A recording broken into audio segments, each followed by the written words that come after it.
আমাৰ ইউথ অৰ্গেনাইজাৰসকলে বড়োলেণ্ডৰ বিভিন্ন ডিষ্ট্ৰিক্টৰ মহিলাসকলৰ লগত এটা ইণ্টাৰেকশ্যন প্ৰগ্ৰাম ৰাখিছিলে আৰু তাত মহিলাসকলৰ মনত কুৱেশ্যন হোৱা বিভিন্ন কুৱেশ্যনবিলাক তেখেতসকলে কালেক্ট কৰিছিলে আৰু ইয়াৰ ওপৰতে আজি প্ৰগ্ৰামটো ৰাখিছিলে আৰু ময়ো আহি পেলাই খুব ভাল লাগিছে মহিলাসকলৰ কনচাৰ্ণ কিছুমান কুৱেশ্যন তেখেতসকলে কৰিছে ইয়াৰ ভিতৰত কিছুমান কাম আমি কৰি আছোঁ আৰু কিছুমান কাম আমি কৰা নাই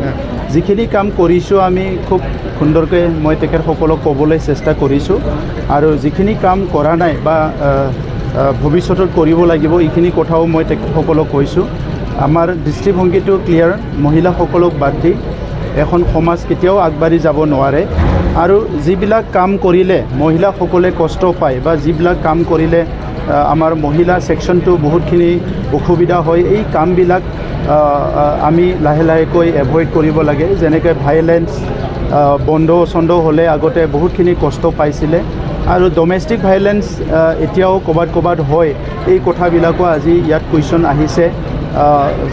আগতে আমাৰ তাত চাইল্ড মেৰেজ ঠিক নহ'লেও আৰ্লি মেৰেজ হয় ইয়াৰ কাৰণে যথেষ্ট কষ্ট হয় হেল্থ ছেক্টৰত মহিলাসকলে বহুত আগতে কষ্ট পাই আছিলে লাহে লাহে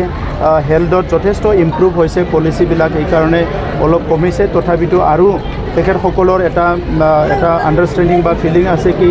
আৰু বহুত ইম্প্ৰুভ কৰিব লাগে এই কথাবিলাক আমি পাতিছোঁ মই আশা ৰাখিছোঁ তেনেকুৱা কথাবিলাক পাতি থাকিলে পলিচি মেকিং বডিত থকা মানুহবিলাকো ভাল সিদ্ধান্ত ল'ব পাৰিব আৰু চৰকাৰে লোৱা সিদ্ধান্তবিলাককো তেখেতে ভালকৈ জানিব পাৰিব তেখেতসকলে